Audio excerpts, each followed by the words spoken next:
Mount Everest మన భూమిపైనే అత్యంత ఎత్తైన పర్వతం. ఈ పర్వతం ఎంత ఎత్తుగా ఉంటుందంటే ఈ పర్వతం యొక్క ఎడ్జ్లో ఊపిరి కూడా ఆడదు. ఈ పర్వతం యొక్క చివరిలో ఆక్సిజన్ లెవెల్స్ చాలా తక్కువగా ఉంటుంది. ఇక్కడ ఊపిరి తీసుకోవడం కూడా కష్టమే. అందుకే ఈ పర్వతాన్ని ఎక్కే పర్యాటకులు ఆక్సిజన్ మాస్కులు పెట్టుకొని ఎక్కుతారు. ఈ మౌంట్ ఎవరెస్ట్ హిమాలయాల్లో ఉంది.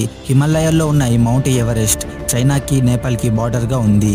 ఈ మౌంట్ ఎవరెస్ట్ పైన 2020లో చేసిన స్టడీలో తెలిసింది ఏంటి అంటే ఈ మౌంట్ ఎవరెస్ట్ మొత్తం 8,84,886 మీటర్ల ఎత్తు ఉంది. ఇకపోతే ఈ మౌంట్ ఎవరెస్ట్ పిరమిడ్ షేప్ లో ఉంటుంది. ప్రతి సంవత్సరం కొన్ని వందల మంది ఈ పర్వతాన్ని ఎక్కుతారు. ఈ మౌంట్ ఎవరెస్ట్ పర్వతం చాలా అంటే చాలా ప్రమాదకరం. వింటర్ లోనైతే ఇక్కడ -60 డిగ్రీల సెల్సియస్ వరకు పడిపోతుంది. యావరేజ్ గా ప్రతి సంవత్సరం 800 మంది టూరిస్టులు ఈ మౌంట్ ఎవరెస్ట్ ని ఎక్కుతారు. అండ్ ఎక్కిన వాళ్ళలో ప్రతి సంవత్సరం 5 నుంచి 6 దాకా ప్రాణాలని కోల్పోతున్నారు. 2023లో ఈ మౌంట్ ఎవరెస్ట్ ని ఎక్కుతూ 18 మంది చనిపోయారు.